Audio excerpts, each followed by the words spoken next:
Hey, all you fine people out there, welcome to On the Porch, brought to you by All This Entertainment. I'm your host, Mr. Scott Bottrell, and today I have another special guest. And I know I say that a lot, I say I have a special guest, but I do have a special guest, my friend, Mr. Johnny Hayes. How you doing today? Hey, my brother. Thank you for having me. I'm good, man. Thank you for coming out today. I know you got a lot going on, and you had to leave the family today, and I know you were probably cuddling up on a Saturday morning with the kids and just relaxing after working all week. But yeah. I really appreciate you coming out. Thank you for having me. No, it's great. It's nap time, so this is the perfect time to do it. Exactly. This is when Mommy and Daddy get their stuff done. Heck when the yeah. children are sleeping. So. And you got another one on the way too. So hopefully you can get them both on the same nap time eventually. But, yes, yes. We'll have them here at some point, right? Yeah, yeah, exactly. They'll be good. They're going to start a band, family band. Family band, exactly. That's the next project. I mean, with your talent, they probably will. I mean, you get them all going. I love it, man. I don't know. Maybe I was telling them it's not the greatest time to be aspiring to be a musician. That is very true. That is very true. It's hard enough to be a musician, and then to be an aspiring musician, it's like.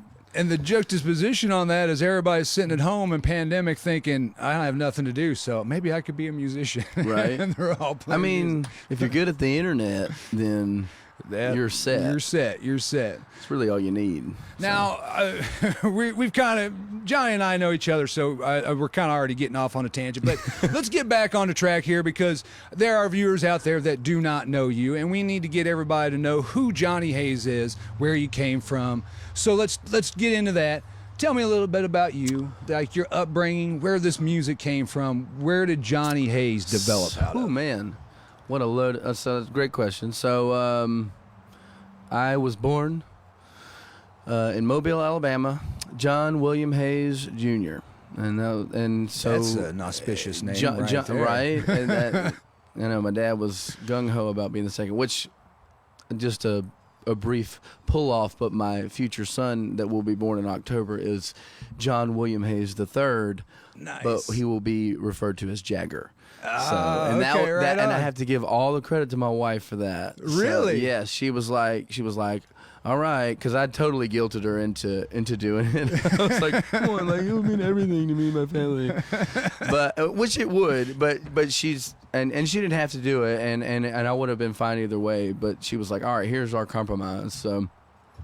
So it worked out. That's a good one right there, man. Yeah. So anyways, going back to my name, and so Johnny kind of developed. It was weird because I went to high school for sport. Like, sports was like everything. Really? Football, I did not know that about you. Basketball, I ran track.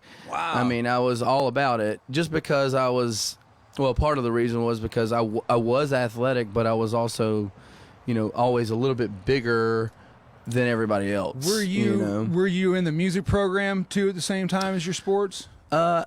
Briefly, and that kind of like also sparked the fire, if you will. Okay. When I was doing football my junior year, or actually no, it was my sophomore year. I took chorus as like a elective, just like as a bullshit class or whatever. Had you not sung before that? Like no, not seriously. The only memory I have of singing before that was like in the shower, and my mom walked by the bathroom and was like, "Are you singing in there?" And I was like, "No, go away." and then I walk in the kitchen. She's like, "I heard him singing in there. It wasn't bad." And then of course I'm like, I'm gonna bury that way down here for a long time. Yeah, Mom said it was good. I'm never doing that ever again. So then I go and I do chorus when I'm like 15, and my chorus teacher pulls me aside after class, and she's like 5 feet tall, and her name Kathy. Mrs. Hughes, and she's like 5 feet tall, and she's looking up at me, and I'm like 6'3" and like 15 years old. She's looking up at me. She's like, "I heard you sing, and I saw you dance, and you need to take this a little more seriously. And I was Wow. I was like, okay, you know, and that kind of like got me a little bit more curious about it. So then it wasn't maybe but a couple months later, if that after I had been in the class for a little bit, that the guy that was a tenor one in the advanced chorus group, which was like the show choir, they did all like the big performances. It was like they were the and they were called adagio, which means slow in Italian. I have no idea why I know that, but anyways, he got caught smoking the reefer outside of class, and this is a college prep school. It's like, so it's also it's like, so it's bad news you there, can't just like do something bad. You can't just like, you're getting caught with drugs and you're like 16. So he was gone like immediately.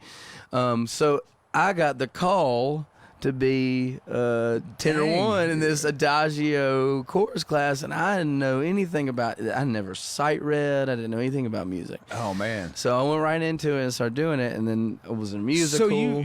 So you just had that innate kind of musical sense already in you. Like, did you struggle still because you couldn't read music and all that stuff at that time? Well, I mean, not ignorance is bliss. You know, like I didn't know that could do anything. It was not brought to my attention yet that still, even though she pulled me aside and was like, you can sing and dance, it was still like, yeah, okay, but I know a lot of people who can. Yeah. And it doesn't, you know, and also everybody in my life, society included, will tell you, don't try to be an artist unless you really want to struggle. Yeah. Like, really want to struggle. And they say that because it's hard enough. Yeah. You know sure. what I mean? And so you're going to add this extra burden of like not so sure of a path to your plate, you know? And I get it, because people that love you, they don't want you to struggle. Yeah. They want to see and you. so that's all it is. And so still I didn't recognize that there was something there. Yeah. And so no, there was no problems to be had as far as sight reading goes, because I didn't give myself any opportunity for those things.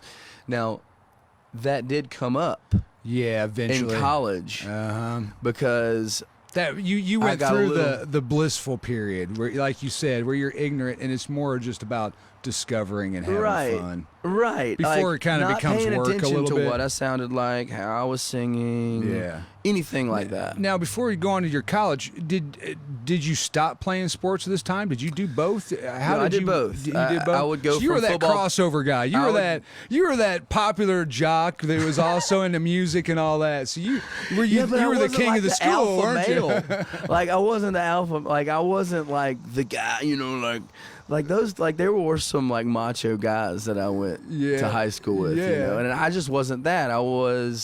But I did all the things that they did, again, not knowing what I was doing. La da da da. Like I won this award in high school that was like an award that was only given to seniors for being like somebody that was doing a bunch of shit. Yeah. And my dad, like from the very beginning, was like, you have to do something. Yeah. You can't just sit.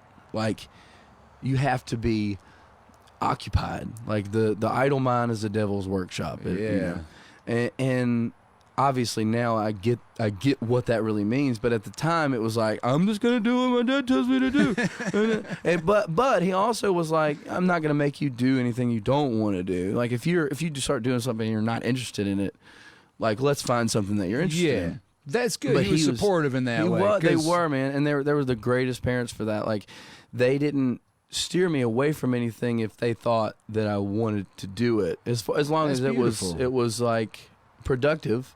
Yeah, you know, and I did fool around with the ideas of music, but also at the same time, we were a middle, class family. We didn't have a lot of money, so it's not like we could go buy a cello and then try that out and see how that worked. Yeah, those are expensive things, you know. And even guitar, I took guitar lessons when I was 7, and I was like, fuck this, I don't want to do this. Little did you know, this guy, like I'd go in like to do my lesson, and this guy's like boom, the pentatonic scale. Like, I'm like, what's that? He's like, let's tune up. Boom, boom. You hear that? Yeah, that's an E. This is where we're starting here, buddy. This is where you're going to begin. And I'm like, oh my Smoke God. on the water. Here we go. Like, I barely got the times table last year. The card that they gave me, I'm like, this looks like Japanese. And now you're trying to, no, I can't even. Yeah. So it was just like, it wasn't a thing for the longest time.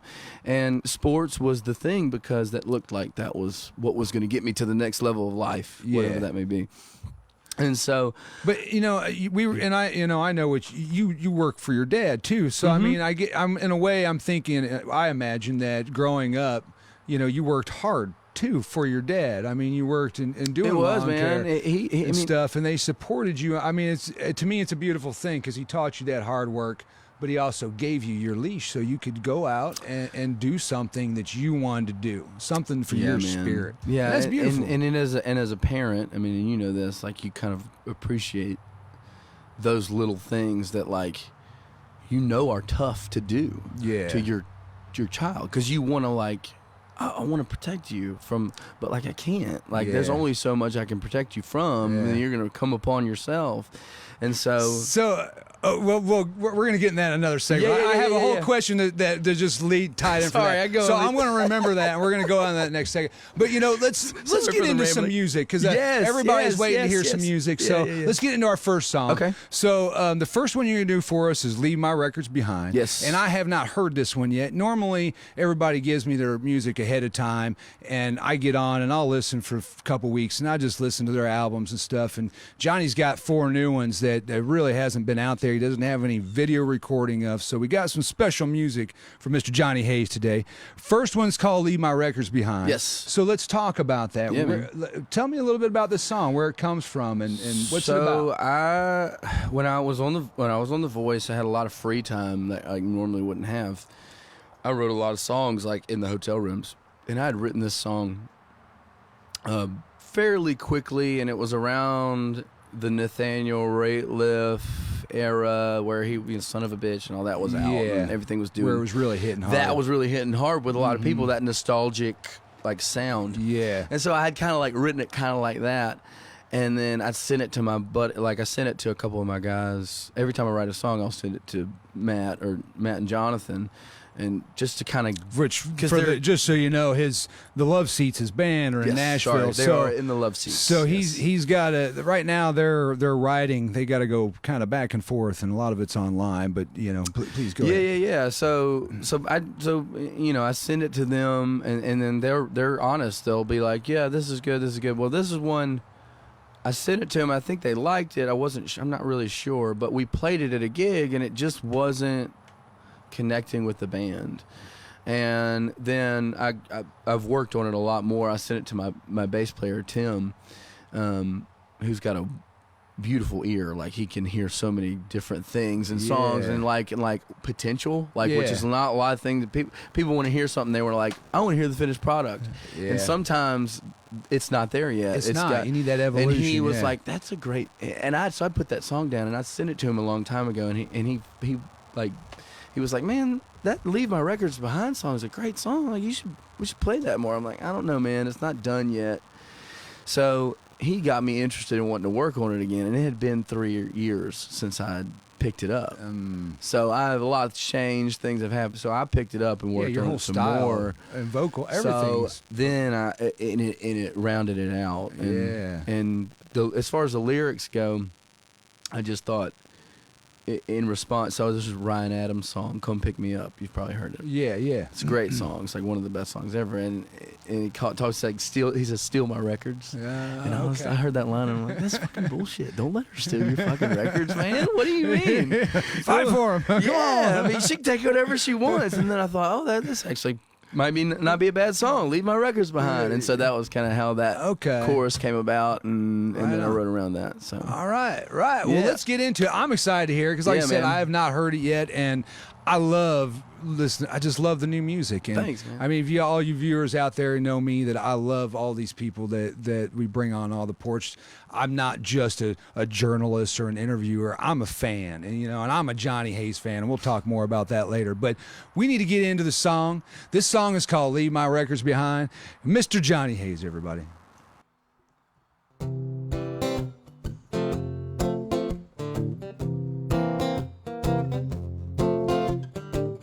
I don't know what I was thinking when I let you in your heels walk away with my favorite t-shirt because you like how it feels, baby. Guess you win and you lose some.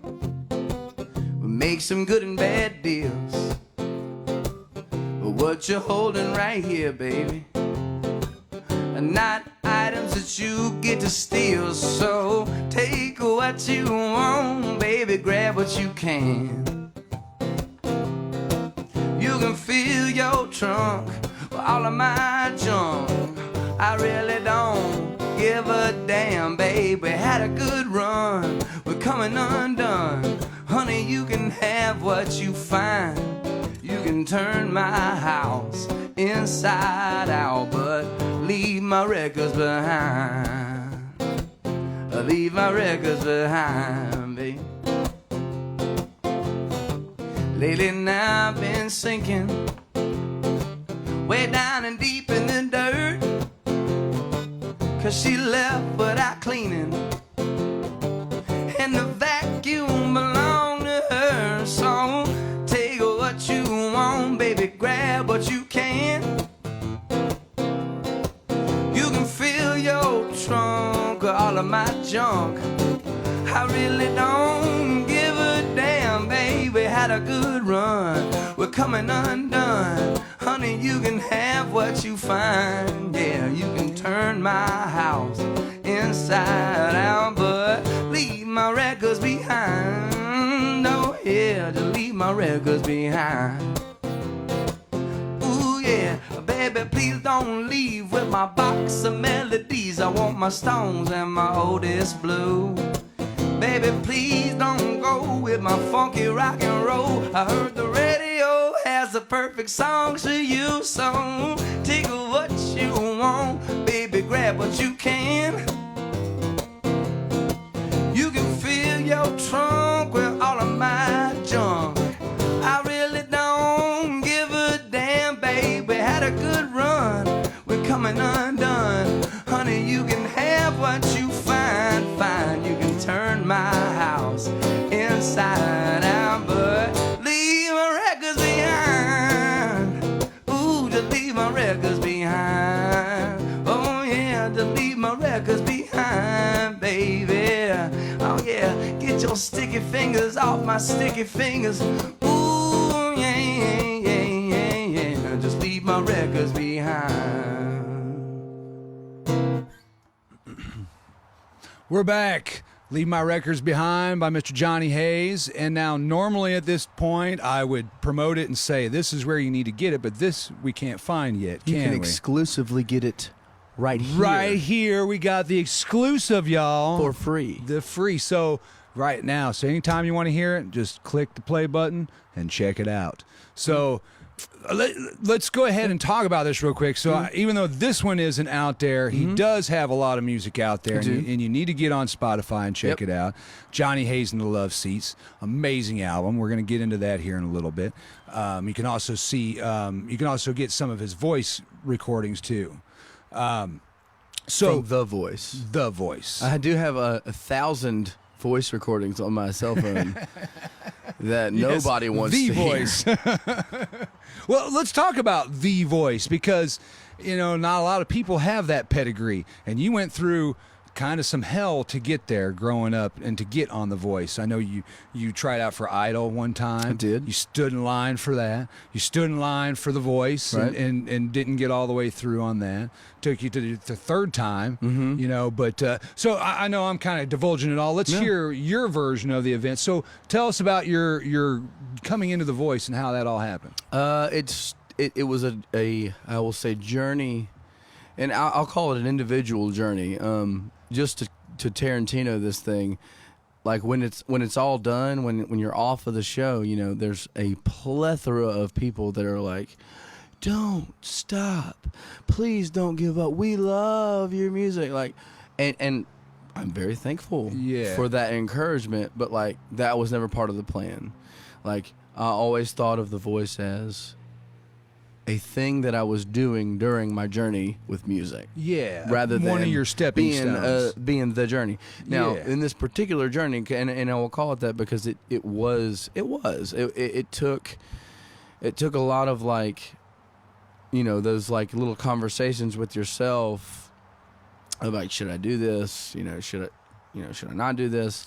You know, with the pros and cons and that kind of thing. And so with The Voice, it started when I was about 23. I tried out. I stood in line all day, and it was when I first moved to Nashville. Said 7,000 people. And it was or like so? they said 7,000 people were there, and this was in Nashville, and the line wrapped all around the building. How daunting is that to be sitting there with 7,000 other singers all singing and practicing, and you think, I've got to be that drop in the bucket.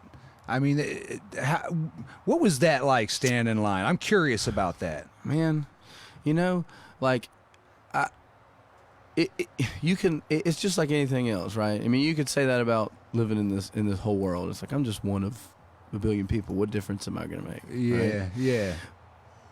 But that's not going to get the ball movement. So I when I was standing in that line, I thought, you know, there's probably a lot of good singers here. There's probably a lot of people here that think that they're really good, or somebody told them that they're really good. And the really bad ones think that. And there's going to be some, and there's going to be some really bad ones, right? That think that they're awesome. They're the best. They're all there. You're in here. This is where you got to be. So just be there. So I was fine with it. So you surprisingly had the right mental, role to go do it. I think a lot of people don't. They don't go into it right. And I did, and I didn't, because I think. Like how we were kind of talking about off camera, like I have a little bit of anxiety sometimes, especially when I get in like large groups of people, and it really makes me like go down and to not want to do anything but just be by myself in a corner, and which I recognize now as I'm older that like is okay for a second, but like also you need to learn how to like break out of your shell, and that was kind of how I felt. So I never felt intimidated by anybody because I didn't care enough about anybody else being around me to know, you know what I mean? It's that ignorance is bliss that we talked about earlier. Yeah, so it was just my only focus was like just to get to that person that I need to sing in front of, do what I knew I could do, and if it wasn't good enough, that means that I had more work to do, and that was what it was every time, and then like That's a great mindset to go in. I think, to me, this seems like probably why you were successful in making it so far the way you did, because there really is a level of people just, I'm going there to be famous, and you weren't. You were going there to work and develop. Right. Well, yeah, and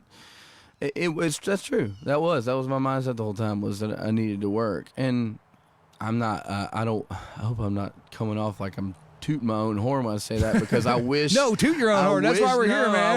I wish that I could have been like a lot of people. There were they just were going with the flow. You know what I mean? They were going to do what they were told to do, and they were also going to have fun while they were doing what they told to do.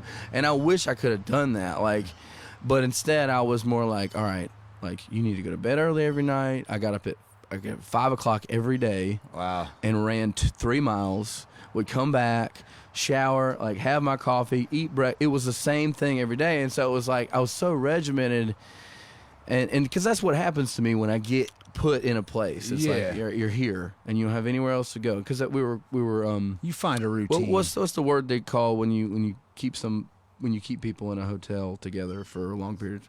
Like isolation? There's a word for it. I can't remember what it is. Sequestered. Yeah. You're sequestered here, right? And you can't go within these. So I was like, all right, I know exactly what I got to do it, and it was like, stay focused. Yeah. Like I'm married, so like that, like I wasn't gonna get distracted by any females out there. I love women. Please don't take that the wrong way. But like there was a time in my life where that was just a huge distraction for me. Yeah. And so anyway, so that wasn't a distraction. I didn't have Luna at the time, my baby, and so I was focused on that. And I wish I'd been a little bit more relaxed, but it did get me somewhat far, and I'm thankful for it. And I understand that, though, because, talking about your self-doubt that hits you and stuff, I would imagine that routine helped keep you grounded during that time. It did, really, man. I tried to remain like as graceful and thankful just to be there as possible, because I had done it. I'm telling you, that's the key to life. I think I was like 28 when I did this, and I was about 21 or 22 when I started that journey. So a lot happens, as far as like wanting to try again, and like my give a crap button was off. Like I was like, I don't even care who I impress anymore. I'm just gonna do this because this is a personal thing that I need to just like see where it can go. And so that's kind of what happened with it. And I got to the top 24, Team Adam. But that first time... How was it working with Adam? Did you spend a lot of time with him? I didn't spend a lot of time with him. Everything's very scheduled. Okay. Because it's a TV show, so it's production. There's a lot of people that have to be And he can't be there 24 hours a day. No. I mean, it's a job to him, too. Exactly. He's got a family, Exactly. But I will say he was very down to earth when he was around. He was very cool. He was very helpful. He also broke some rules, if you will. You know what I mean? He would kind of like on the side be like, hey, do this. Like there was like I shouldn't say this, but I don't fucking care. So I got off the off the show or whatever. Right? I had like lost this knockout and I've lost before, so it's like you just have to learn from that. So I immediately was like, I'm accepting this. Like, you know what? I already know that, like, this kid that beat me, like, already know that I'm more developed than he is. And you know what? He needs us more than I do. So I'm going to take my losses and congratulate him and move on about my life. No. Yeah. Captain America bullshit. So anyways, you were trying. That's beautiful. I was, man. I was trying to be positive. I was 1,000 miles away from home, too. So, I didn't have... you don't have much of a choice. Yeah, it's either put up or shut up at that point. Yeah. So I get off and immediately I go off stage and Adam's like, "Hey, you're fine."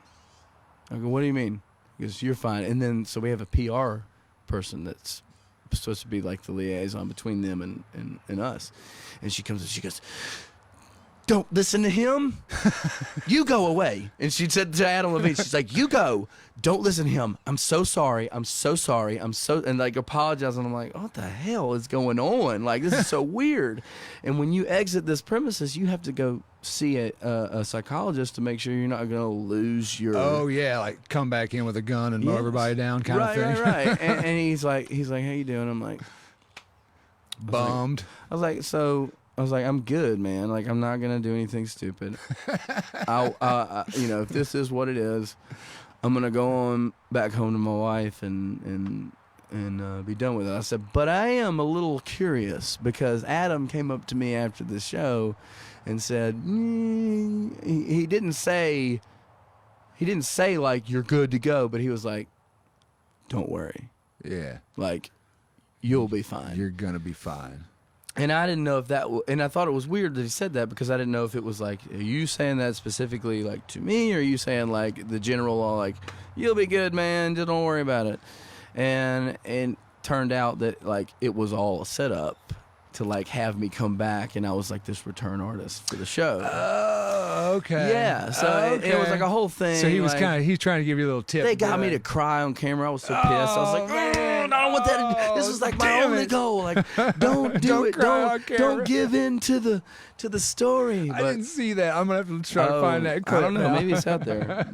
But yeah. But overall, I will tell you, it was one of the best experiences of my life. I'll never forget it. It was like the nicest people to work with and for, and there's a few egos here and there, which you're going to get with 200 lead singers in a room. Yeah, and I know we could talk about this for 4 segments, to me, I've heard a lot of stories from the Idol, because we have friends that have made it through a lot of rounds of Idol and The Voice, and seems to be the general consensus is if you make it all the way, you're kind of screwed in the end because they kind of own you and they own everything you do. So to me, I feel like your experience going most of the way through and then not having to be a slave to them the rest of your life is really the best thing because you got that experience. You got to do it, but now you get control of your own stuff, and I think that's beautiful. Yeah, man. It was a lot of perseverance. Like, real quick, the first time I tried out, or probably the third time, and I told you a little bit about this, but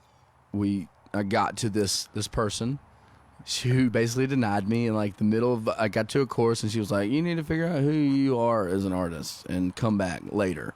And I was very deflated at that point. Yeah. And that was when I got a call to come and try again, and I went and I did it, and then end up getting that same person, and she was like, she didn't remember me, but she was like, woo! She's like, sing something else. So, and I'd sang Son of a Bitch by Nathaniel Rateliff, Nice. which I knew when I went in there, I was like, I'm going to be the only one that's going to do this song. Did you Maybe. play, or was it all I did. I track? played guitar. Okay, yeah. cool. So I did that, and then like a Ray Charles song, and she was like, you're in, man. Wow. And I was like, just so you know, you told me no 3 years ago, and I thank you for that. So just to recap this lessons. for the audience, you grew up as the cool jock in school, and then converted to the music program. I don't know how cool I was. And then somehow developed through those first few years of your teenage years, and then you went and tried out. And we're told no, point blank no, but you had that moment where you came back to that same person and blew her away, and then went to the top 24. yeah. I mean, that's a cool ride, man. If anything, you can sit back and go, man, that was a damn cool ride. It's Thanks, beautiful. man. Thank you. Well, I know we could talk about this all day, but we need to get Yes. into some more music. Everybody at home was waiting to hear some music. Before we go into that, I want to remind everybody to go to johnnyhays.com. It's a brand new website that they just set up, so they're still developing it. You can also please go on to his Venmo and Cash App, Johnny Hayes Band. Johnny Hayes Music. Johnny Hayes Music, I'm Yes, sorry. yes. Send this boy some money. He's got a 2-year-old at home. He's got a baby on the way, 7 months pregnant. He's, working musician, and as we always talk about, all these guys are trying to work, and they can't right now. They can't. Johnny can't bring the band right now. He's doing solo. And a lot they of have solo countless stuff. children. And they have In countless the words children. of Matt Mackey, they have countless children that all need whiskey and cigarettes. So please. So please donate. Please, if your child needs whiskey and cigarettes, please donate to Johnny Hayes Music at Venmo and Cash App. Please. Yes. Oh, goodness. All right, so let's get into the next song. So the next song is called Voodoo Queen. Voodoo Queen, yeah. And again, I have not heard this one. Is this an exclusive? You don't have anything? This one, I think I have a recording of it on YouTube somewhere. It's just like a video recording with my cell phone and a couple other guys. But So pretty much we're getting the exclusive here. So yeah, kind of. okay. Yeah. At least this version. So my wife and I got married in New Orleans, and which was a dream come true. It was, and she's a dream come true. And so we always love to go to New Orleans anytime we can get a chance. We just love it. We love the culture. We love the music. We love everything about it.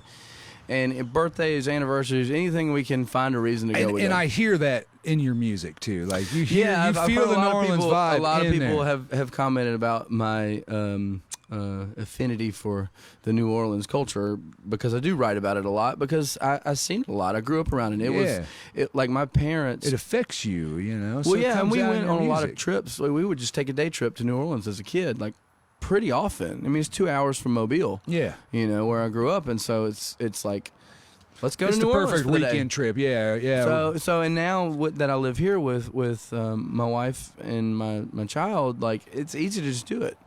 So we went on a ghost tour one time when we went for an anniversary, and they taught us all about these these voodoo queens and this like ghost tour. Basically, it was Yeah. like the old hotels and like what went on in them, and like real stuff. But like people were like, yeah, and the guy that's telling us this, he's a historian, and it's funny how like nonchalant people are when they believe in ghosts or whatever. And we can talk about that another time, but how like they're just like, no, it is what it is. Like, that squirrel's over there, but also this is Roger, and like no problems. And so we're like, this is very believable. So anyways, I was inspired by it, and I wrote this song called Voodoo Queen about it. And it was kind of this story that just kind of came to be. There was for no particular reason. And, we've all made some late night drives as artists and musicians. Yeah. and the thoughts that come to your head are not like normal thoughts, but a lot of good songs can come from them. Can. So, and that's kind of how this one, they usually will start like between Nashville and Alabama, or from between New Orleans and Mobile, and these little choruses will pop up, and so that that was kind of one of these. So. Beautiful! I can't wait to hear it, my man. Man. So everybody, are you ready? Voodoo Queen, Mr. Johnny Hayes.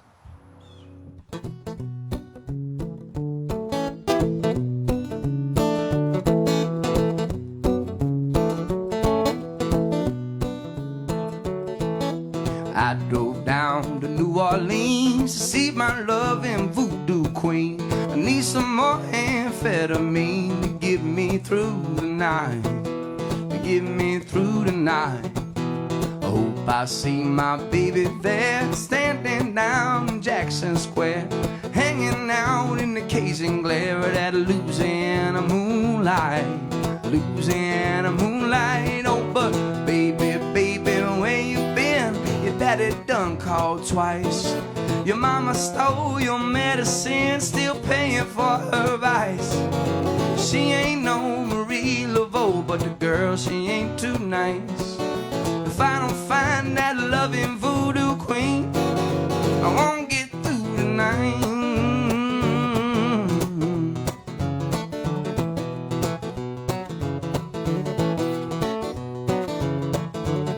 That gypsy woman came to me, said, boy, get down on your knees. No bones, no blood, no effigies. No time to misbehave, no time to misbehave. And it's that voodoo you can't hear or see, for these chains that shackle me. Boy, get down, set me free, and then brought me to my grave, brought me to my grave. Oh, but baby, baby, where you been? Your daddy done called twice. Your mama stole your medicine, still paying for her eyes. Oh, she ain't no Marie Laveau, but the girl, she ain't too nice. If I don't find that loving voodoo queen, I won't get through the night. Yeah.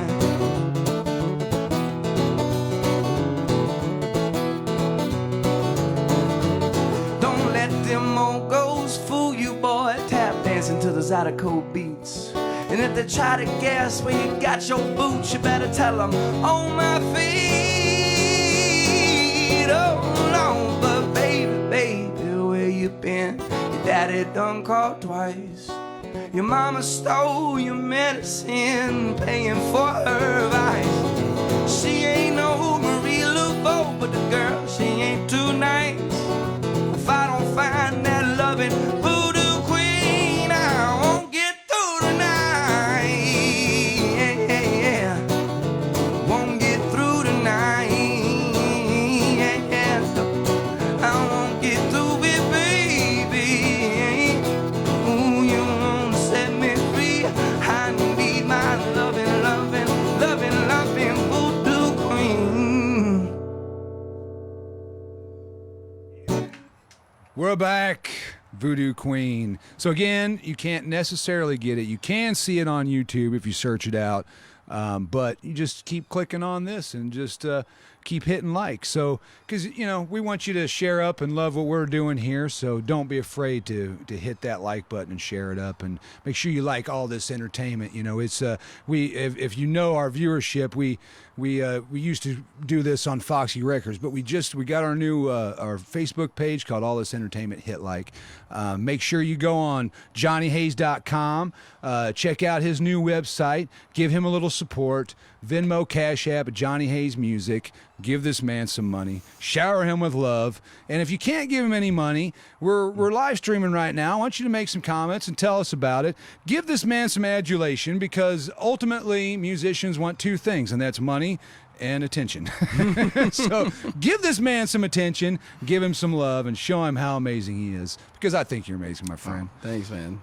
The first time I met you, I stumbled upon you. It was one of those, you were at the Brickyard. You had the love seats. Yes. I had my friend. We were just walking around. It was like, what is that? And That we was like, on the 4th of July or the 3rd What? of July? Oh yes, it was the 4th of July in Mobile. That was that was a good night, man. We watched the fireworks and walking, and your music drew me in, and we went in, and you just like finished the last song and went on break. I'm like, oh, son of a bitch, Right. You know. So I just kind of hovered about y'all like I normally do. I go up and mess with the musicians, and we started playing pool, and you went into that next set, and I just became. It was an instant fan. Oh, man, like, instant fan, man. Like, Thank you, brother. it blew me away. There's other parts of that night I cannot get in here. I know, right? I have a few stories of that night. I'm like, I don't know. There are parts of it that I do remember and I don't remember, but the main thing I remember before the parts I don't remember was I became a Johnny Hayes fan. I mean, I just loved it. And I was worried that the parts you don't remember were the reason that you became a fan, and not because you were just a fan. You know, if that makes sense. I think you know exactly. Yeah, I know exactly. But yes, what you mean. but well, I'm thankful. I'm very, very thankful. It was amazing, Thank you so much. and because to me that's my most fun thing. I love out of nowhere discovering somebody in my orbit that is just freaking amazing. And I had no idea about you. I didn't know that you were on The Voice. I didn't know that you've been doing this your whole life. I just thought, I don't know where this guy come from, but his music is effing amazing. Well, and it that just blew means me a lot, away. man. Thank you. So let's talk about Johnny Hayes and the Love Seats, because that's who I got. I didn't see the solo show. I saw the Love Seats. Yeah, man. I Yeah. saw all y'all. Which you saw like just kind of a basic 4-piece, I think. I don't That's right. You were missing somebody that yeah, night. you didn't see like the whole package, if And you will. all your guys were just nice as can be. I mean, just some good, down to earth Yeah, people. man, they are. And we have a different drummer now than we had at the time, but like all the guys that I've played, I got so lucky when I moved to Nashville. I wrote this song, and I had a guy, and now we're like, you know, brothers, and he's in the band, Matt Mackey, and I had this song, and I called him, and I said, I know you're in Nashville. I just moved to Nashville, and I know you play harmonica. I wrote this song, and I'm playing Whiskey Jam tonight, which was like very new at the time in Nashville. And if you don't know what Whiskey Jam is, it's kind of based around original music in Nashville. You get it's on Mondays and Thursdays. It used to be only Mondays. You'd go in, you do 3 songs in front of this thirsty crowd for original music, right? Nice. Like they want it, whatever you got. And I got so lucky to get this gig that I had no business being in, because I was with people that had written amazing songs, and I had written maybe like 5 songs like, at all at that point in my life. And so I wrote this song that I thought was cool at the time, and it's called Roll Home Baby, which is like a blues song. And I'll tell you a funny story about it later. But anyway, so I called him. I said, hey, I got this song. So he sings, he comes to do this gig with me, and we end up meeting like so many people that night that basically were the rest of what has occurred in my life. And one of those people was this girl named Hannah Dasher, who's a fantastic artist, singer, songwriter that lives in Nashville. She's from Georgia. Sweet as pie, will cook for you, will have you over to her house, will demand but this girl, I mean, she is like a big time songwriter now. I mean, she's been on tour with what's that 3-piece band, that country band that's like super popular? Wood Brothers? No, I'll think of them in a minute. But anyways, it doesn't matter. She's a fantastic human. Well, she had this jam that she did every Thursday. She said, I got this jam. I'm a waitress at this place, and we have this jam every Thursday, and I got this killer house band there behind me, and y'all ought to come and sing some of your songs, and then we'll do like an artist night. We'll pay you to sing your songs, and you get to rehearse with the band and all this stuff. And at this time and point in my life, I was like, oh my God, are you serious? Like, because you didn't have a band I at all, never right? played with a real band before. Oh, wow. I'd never played like with guys that knew what the hell they were doing. Yeah. Like, for real. You know, and so it was cool. And so we went and we met these guys, which a lot of them ended up being in my band, and it kind of like started this whole thing. And so I'm kind of thinking where I was going with that. with the love seats. So basically, it formed the love seats, and then it kind of broke off. So We got new that people. moment there is where Yeah, it man, kind and then, of sprung from. we played weddings. We played all over the place. We played in Wait- Arkansas wait a and minute. Texas. Where did love seats come from? I meant to ask you this. I forgot to ask you about this earlier. So the love seats came from, we were driving somewhere and we were like discussing band names. Like, Yeah. Oh, that's they the thought it was worst. Johnny Hayes and the something. And I was like, I don't want my name to be in there. It's got to be Johnny Hayes and then I was like, okay. So we're like driving in a van and listening to Cat Williams Okay. stand up. Uh-huh. And he's got this bit about being so high that like you start to analyze things that are like so stupid to analyze. Yeah. and there was a bit about he said, man, you can sit down in a couch and you go, this is a couch. And I know why they call this a couch. But that is a love seat. And you gotta be in love to sit in it. And I was like, oh, what about Johnny Hayes and the love seats? And like it just like, I don't know, it was dumb and it Dude, it just stuck. It's dope though. I And mean, it just really worked, you know. It does. And so people for a long time were like, is it the love seeds? Or is it oh man. I'm like, well, that it one's a could little be. more graphic. Like it could be, I guess. I mean, kind of, depending on who you ask. Yeah. And so You that's guys do how- have a lot of kids, you know. right? Yeah, no. Many, uncountable. So obviously you guys are not playing as much now, but if you get on Spotify, you can get their self-titled album. That came out in 17? 2017. Yeah. Actually, we released that album came out like, you know how like you put it out on the little TuneCore thing or whatever you do your distribution thing is, it takes like a couple days for it to come out. Yeah. So they said it would be October the 2nd, I think is what it was. And like I woke up that morning and I was so excited. I was like, yes, we're releasing our album. And then my news pops up. Rock and roll legend Tom Petty dies at 60. And I was like, are you kidding me? Like so many bummers at one time for Oh so my many God, different reasons. yeah. And then you're like, and now I feel selfish for like feeling like this is a bummer that my album released the day Tom Petty died. But then I thought, as you know, as time went on, I was Yeah. like, you know, maybe this is not a bad thing that our I would album ultimately say, I would think was Tom birthed. Petty would be more like, that's cool. Do your right, album, man. and you know, yeah, exactly. Like Tom Petty's super rock and roll. He's like, that's great. Be I like- died. Your album came into the world. It yeah, works. exactly. Yeah. It works.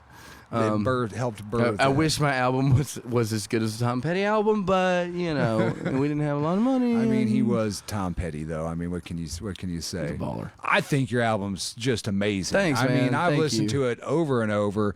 Couple of my favorites.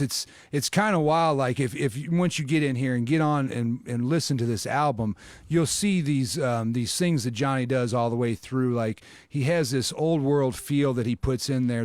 He'll sneak in some doo-wop and some boogie woogie, and it's fantastic. It's fun. Man. Thanks, man. That was the thing ultimately that I loved most about your album. To me, it felt like I could, if I had a beautiful woman, I would take a beautiful woman to one of your shows and just dance all night and just have a ball. Thanks, I man. mean, it didn't get into those parts where it just makes you so depressed. It was fun. It was lighthearted. Yeah, it was good. And my that's what I goal was to liked make a about it. soul album, like a rock and soul type of album. Yeah. That was it. And however we could do it. And we took methods of, it was fun to record it because we did it in an old church. Oh, wow. That was a recording studio, and we just did it Really? live. Like we had a mic in the middle. Everybody had their own little station with You their did all phone. that live? Yes. Man. Yeah, there was maybe There's some a guitar amazing solo. stuff in there that I would not have guessed was live recordings. That's awesome. Some of the tambourine, a one acoustic guitar track, and like maybe 2 guitar solos. And that was it. Everything else was done like on the spot. Saxophone. Who did all your harmonica? Was that you? That's Matt Mackey. Oh, Matt did. Oh, that's right. Matt does that. Yes, he's I mean, fantastic. he is harmonica damn good player. harmonica player. He really man. is, man. He's I'm an he's full aspiring into it now. harmonica player, He's so- sponsored by Honer. Like he's like, I'm so proud of him for doing it. Like it's very cool. Right on. But yeah, man, he's a fantastic harmonica player. And then Well- Jonathan Stevens on the guitar. I think it was more of it was a collaborative effort to produce it. I mean, we kind of sat down and talked about every song. Yeah. Which I was so glad that we did. Like, I wanted to do that. Like, let's give each song what is this purpose of this song, you know? See, to me, that's what makes great music. Now, there's nothing wrong with being a songwriter that wants control of everything. But to me, when you bring the band into it, you create something together, not just something that you direct. You create something that's beautiful that can't be reproduced. Yeah. If it's just you directing, you can reproduce that with anybody. Right. But you created something different, and that's what I loved about it. Thanks, man. Yeah, I just wanted to be authentic. That's all we want. I felt it. I want you to be able to see or hear whatever it is, you know. My favorites were Straight from the Bottle, Fall. But my absolute favorite was it's different than all the rest of the songs. Rock and Roll and Sin. It was my favorite, man. I don't know why it hit me so hard, but music listeners, like songwriters like that song. Yeah. Because it's a song that has a payoff at the end, which nowadays it's like people want their payoff immediately. I want that chorus to come in. Yeah. And the chorus is decent on that song, but like that was one of the first songs I wrote where I was like, oh wow, you can write songs like this now. Yeah. Like, I felt you know what I man. mean? And yeah. Because thank you. I'm glad you like that one. Because it came in at the end of the album. It's my favorite. I was like rocking and rolling all the way through, and then when that one hit, it took me to a whole new place. That's why I loved your position in it in the album too, because it really did. It just kind of finalized everything. It did. It just kind of like it was was like it's time to relax. You know, honestly, this is the in end. hindsight, I love you, and you know, have a good night. Kind of feel. In hindsight, I should have named that album "Rock and Roll and Sin." Really? Yeah.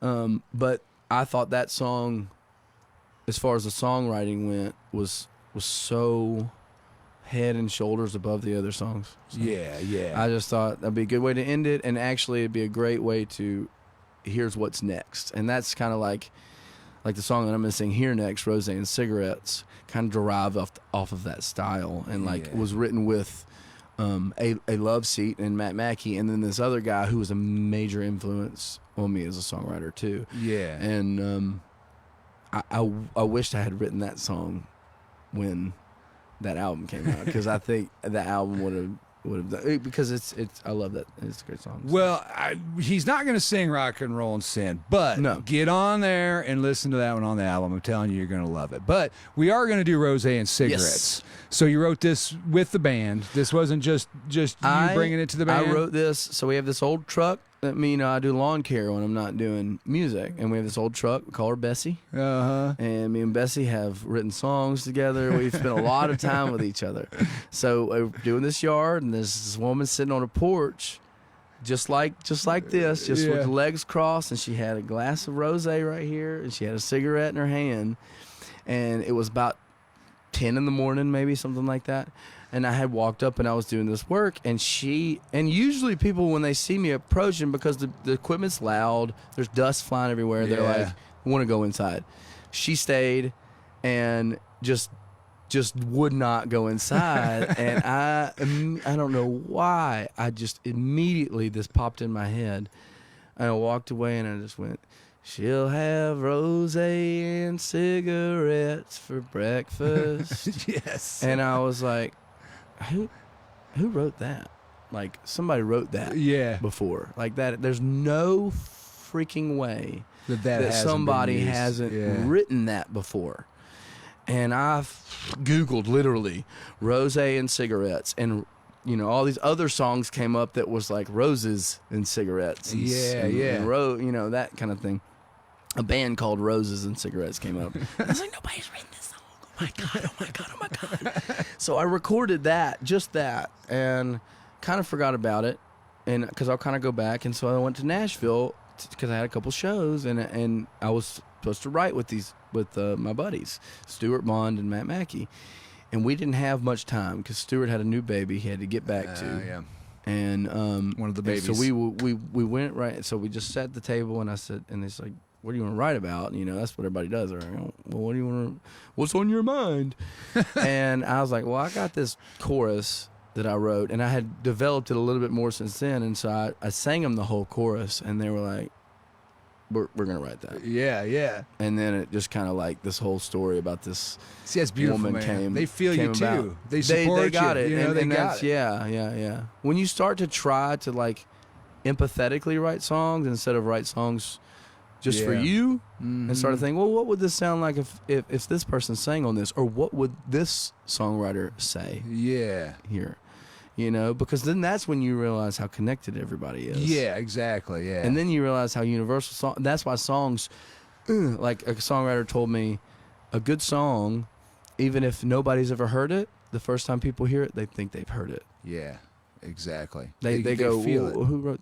I've heard that before. Nope, you haven't. And Rose and Cigarettes is one of those songs that, like, when I play it every time without fail, somebody's like, who sings that? I do. And I'm like, That's what you say. I do. I wrote that one. That's know, beautiful. I can't. And that's cool, but didn't hear- I kind of like, I did, but I didn't want to like tell you that, like, Yeah. because if I'd have told you that before I sang it, You wouldn't listen. you'd have been like, Yeah. and you wouldn't have heard anything. I've been given that advice too. Like, you talk too much. Don't tell them. It's just play it. Just play it. And I have noticed that playing out, that a lot of times if you just play it and don't tell them it's an original, people will groove to it a heck of a lot more. They will if it's a good song, and that's how you can figure out if it's a good song or if it's a good song. You know what I mean? It's like a recognizably good song. But then, because I'll play like covers that I know really well and love to play, but like maybe other people haven't heard them and it's an obscure cover. Yeah. What's the difference between me playing that song and one of my songs that's a decent song? I have to have that conversation with my insecure ass all the time. Yeah. Well, we need to get into some music because Yep. I know me and Johnny, we have a good rapport, so Sorry. we could sit here and talk for hours. And I know you guys are all waiting for a song, and we've been talking about Rose and Cigarettes, so let's get into it. So everybody, are you ready? Rose and Cigarettes, Mr. Johnny Hayes.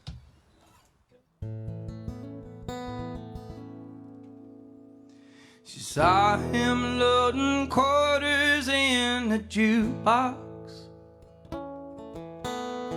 in a bar outside of Santa Fe. She two-stepped her way into his pockets. Everything he owned is in her name. She'll have the rosé and cigarettes for breakfast, oh yeah. The cocaine with no regrets in the morning sun. She's a Democrat and a divorcee from Texas. She ain't taking shit off anyone. She caught his eye on the strip in Vegas, and she took his hand and lied straight to his face. Oh yeah.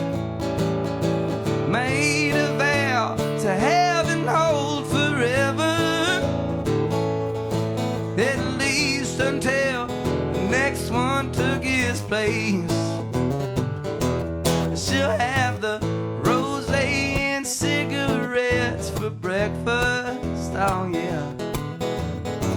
The cocaine with no regrets in the morning sun. She's a Democrat and a divorcee from Texas, Houston, Texas. She ain't taking shit off anyone. She got the Nicorettes, credit cards, Percocets, and driving classic cars. Got some old suitcases full of stolen hearts. Pay your tab and tip the band. The hourglass is out of sand. She orders up her usual again. She'll have the rosé and cigarettes for breakfast, oh yeah. The cocaine with no regrets in the morning sun. She's a Democrat and a divorcee from Texas, Houston, Texas. She ain't taking shit off anyone. Yeah, she ain't taking shit off anyone. Oh, yeah, yeah.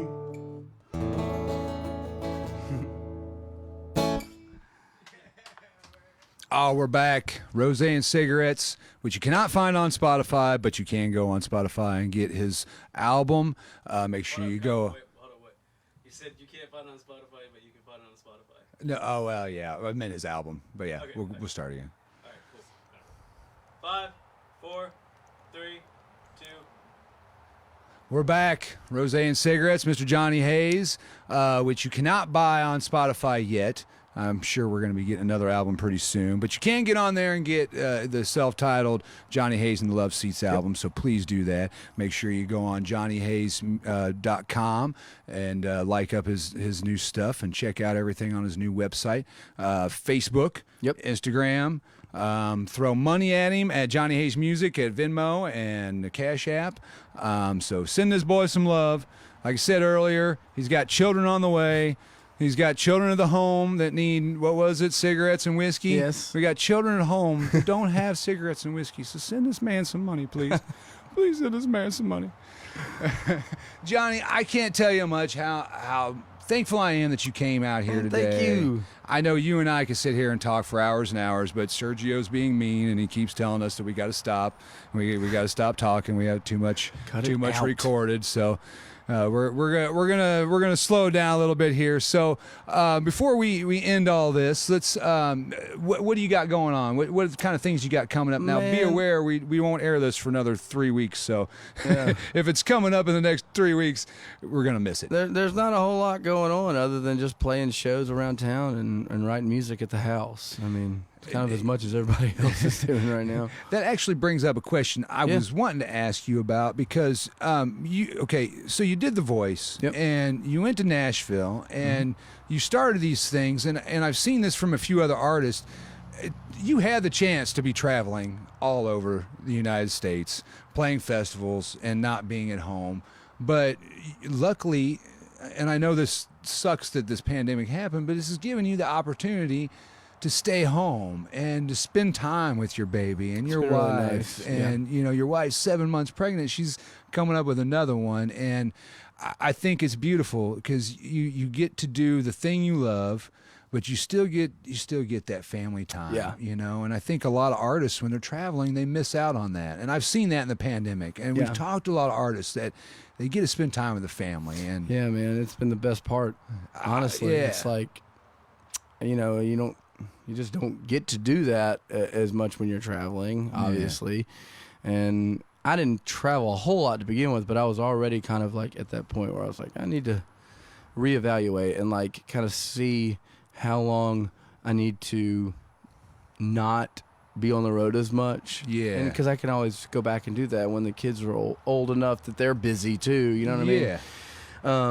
And I want to be there for stuff. Yeah. So like my dad and my mom were like they were there, and my wife's parents were the same. They were there, and when you do this, it's a little bit more difficult to be there at the convenient times. Yeah, I've gotten lucky to be able to make my own schedule to where I can do what I need to do, just because the people that I work with are wonderful in all the in the venues that I work with. And you got an amazing supportive wife. And I do, man. I mean, golly, she's been on the train since we met, and she's your biggest fan. I know. I'm a big fan, but I mean, it's beautiful because I always see she's always there. She's always promoting you and just loving on you. I think it's beautiful, man. Yeah, man. I'm lucky. I'm very lucky, and for all that, it makes this wonderful gumbo of love, and I'm so grateful that I can do what I do, and and it's not, I don't do all music, like I said, I do lawn care with my dad and his company. It's just me and him and another guy, In fact, a guy that plays drums with me sometimes, Ryan Van Dyke, who's fantastic guy, fantastic musician. But anyways, so it's nice to be able to share that day to day with him. But getting home at a decent hour and spending time with the family at night is very nice. To me, it keeps you grounded, and that's what I see out of you. I meet a lot of musicians, and that work ethic that you have, it's grounding, and thanks, man. I like that. And to me, I'm thankful in a way because you stay around here. We live in this amazing area where we have, just an ungodly amount of amazing musicians just in our area alone. And I'm very fortunate because you're stuck here raising your family, so I get to come out and watch you and have fun. You're not traveling across the world, and I don't get to see you. So yeah, man. It's selfish, I know, but I enjoy it. No. I like I said, and I know you didn't mean it this way, but I don't feel like I'm stuck so much. I feel like it was a very conscious decision to move from Nashville back here. Meredith and I were she had lived in Chicago for a long time. I lived in Nashville, so we lived these adventurous lifestyles that realistically, as far as what my idea of a family is, I couldn't do what my idea of a family was and live that way. At that particular, there may come a point in time in our lives when her and I can actually travel and do those things again. Yeah. And we still do, but it's a little bit more spaced out now. And so living the dream like Ed Anderson and Kim but it's a together, dream come true to have a family. It was the number one thing in my life that I wanted. I knew I wanted more than anything else, and it was because I had one. I knew, and as a child, you want to be able to rely on your parents, anybody. Yeah. I've raised a lot of kids, and to me, it's the most rewarding experience that you could have. I got a 5-year-old, and it's the best thing in my life. It's glorious. I saw your pictures, man. It's every day. Cute. I love it. She's something else. She's so sassy. I was trying to get her to eat the other day, and she just said, "Dad, you worry about your food and let me worry about mine." I'm like, no, that's my job. But at the same time, you're like, I love you for that. You're gonna kill it. Yeah. Man, that's great. Well, again, thank you so much for coming today, man. I so appreciate it. I do this because I'm a fan, and I get to hang out with you, and I get to listen to you play music. And today, we give a very special thanks to the owner of this porch, myself, because this is my porch. This is our first showing on my porch, and I'm pretty excited about that, y'all. So thank you for coming into my porch today.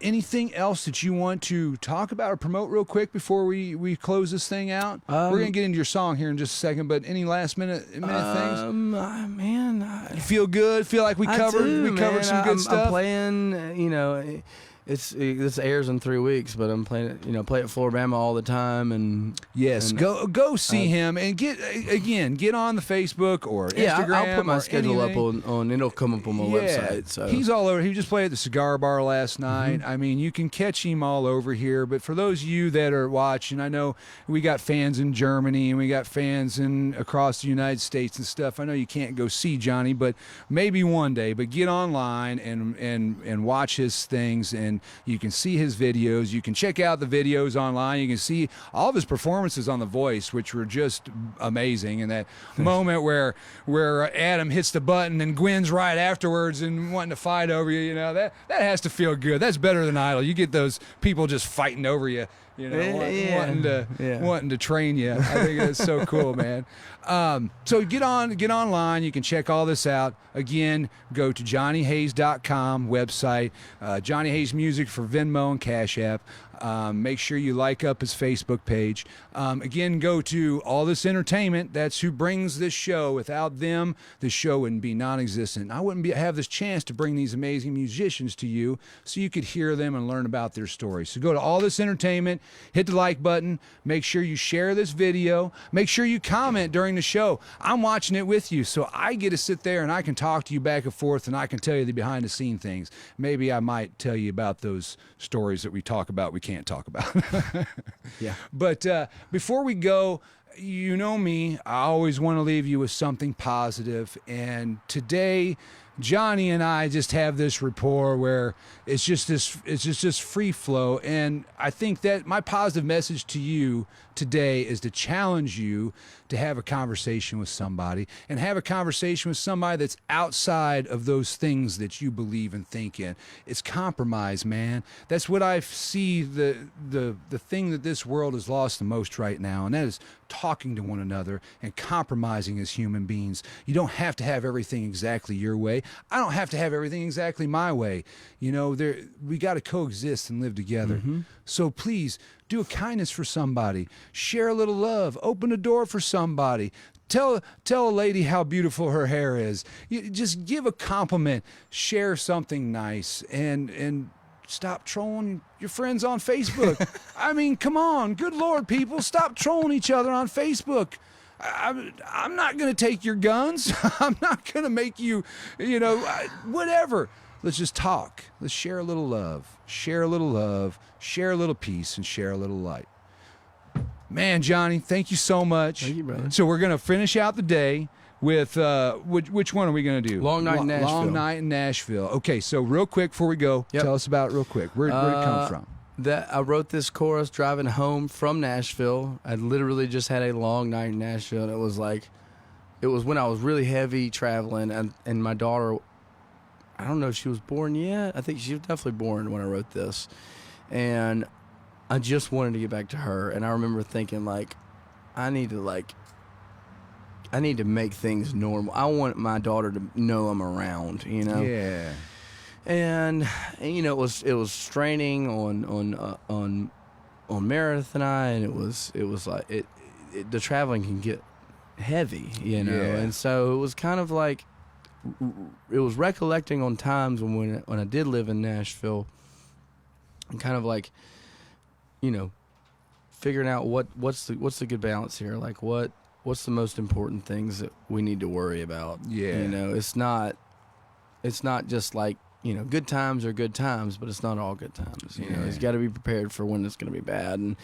And I'd written this chorus, and then wrote the whole song while I drove, just via voice text, and had not put music to it yet. But I heard it, and I was like, I think this is what it's going to be. And it was one of those songs that just wrote itself. It just flowed out. I sent it to my guys to get them to look it over, revise it. They didn't even look at it. It took 6 months, and I was playing it in a sound check, and they were like, "Did you write that song?" And I was like, "Yeah, man. I sent this to you back in February. I thought you hated it and didn't tell me about it." And they're like, "This is the best song that you have ever written." See, why don't you listen to me? And I was like, well, god darn. I thought it was maybe one of the worst things I'd done. And I was honestly I'd played it a couple times since then. I thought, maybe this isn't so bad, but is it dumb? You just do that as a songwriter, and then you just try it. And if maybe one person likes it, that's really all you need to know. It's like maybe somebody needed it. Yeah. Well, they heard it. They were like, oh, my God. So anyways, those are the best. This is, man. Those are the best. And I lived in Nashville, and it's just, you just don't know a place sometimes until you left it. Yeah. And that's kind of another side of it. So beautiful. Well, before we go into song, I wanted you to bring your guitar out here to show everybody, because during the song everybody's going to be asking what's with the hole in your guitar there. So this is our PSA on pick guard. So. Well, I think pick guard regardless. You can see if you get close there's some streaks that way and that way. And there's one there, and then there's a couple here. Those are fingernail marks. Oh, man. From basically a drunk girl falling forward. Oh, my God. During a show, right? So she let that long streak down there, and then it doesn't have a pick guard. So it was I think 4 years, maybe something like that it had finally rubbed a hole. Just from playing, basically my pinky and everything had just run. And I was playing Trouble by Ray LaMontagne at the Bungin' Up Pig in Murfreesboro when it finally poked through. Oh, man. And I was like, oh, well, this is kind of cool. So I'll just keep on. And then honestly, it became my songwriting guitar, because my band was like, stop playing that damn guitar. We need to get you a real guitar that don't have a hole in it. I was like, Willie Nelson has it, but that's Willie Nelson. Yes, you're right. Okay. That's true. So, so he can get away with it. But still, that is pretty rad. It became a I like songwriting it. guitar, and now it's a gigging guitar because my current guitar's pickup is busted. So I've just been playing this bad boy, restrung it and everything. It's not bad. So No, it's awesome. But we wanted to show everybody because otherwise everybody's going to be home going, what's with the hole in the guitar? Yeah, people ask every show, like, what happened? Like thinking it's going to be some, like, it's like, nothing special, just fingernails and fingernails. Whether it was mine or somebody else's. It's a lot of love and tears and sweat That too. and laughter and dancing and fun and that's a lot of experience. It's seen the writing dark that days and the not so dark days, Yeah. so it's been around. Yeah, I love it. All right, we're going to get into the very last song. Johnny, thank you, my Thanks, man. Thank you so much. Everybody go out there and support this man. Throw him some money. Remember, his children need whiskey and cigarettes. Give him that money. The band's children The needs band's whiskey children. and His cigarettes. children are clean cut. The She's- band's children are they're a She's little. 2, so Give them love seats some money, man. They need it. All right. I love everybody out there. Be kind. Be safe. Thanks, All y'all. right. Last time, Mr. Johnny Hayes. Long night in Nashville. Have a good night, everybody. thanks again, everybody, for watching. This last one's a long night in Nashville, and it's been a long few months for everybody. So hopefully we can get back to normalcy soon. So hope you all are doing well and staying healthy.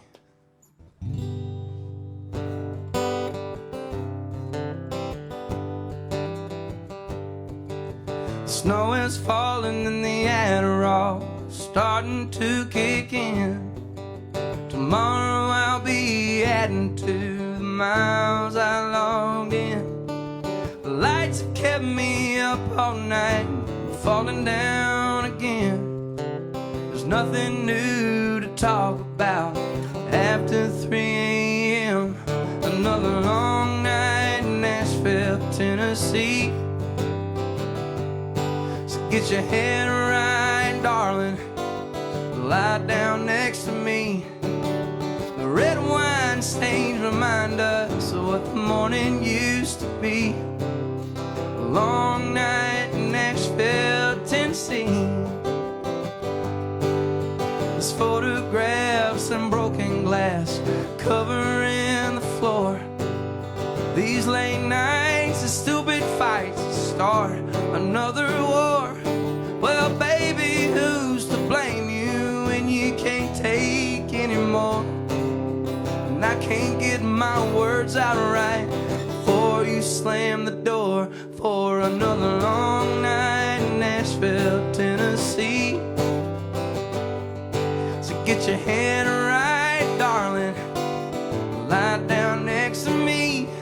Yeah, the red wine stains remind us of what the morning used to be. A long night in Nashville, Tennessee. Maybe we get back to the good days. Maybe we should smoke a little weed. Hopefully we'll find a slow and steady pace and start to say the things we actually believe, like the long nights in Nashville, Tennessee. Let's get our head right, darling. Lie down next to me. The red wine stains remind us of what the morning used to be. A long night in Nashville. Yeah, the red wine stains remind us of what the good days used to be. Another long night of loving you in Nashville, Tennessee. Thank you.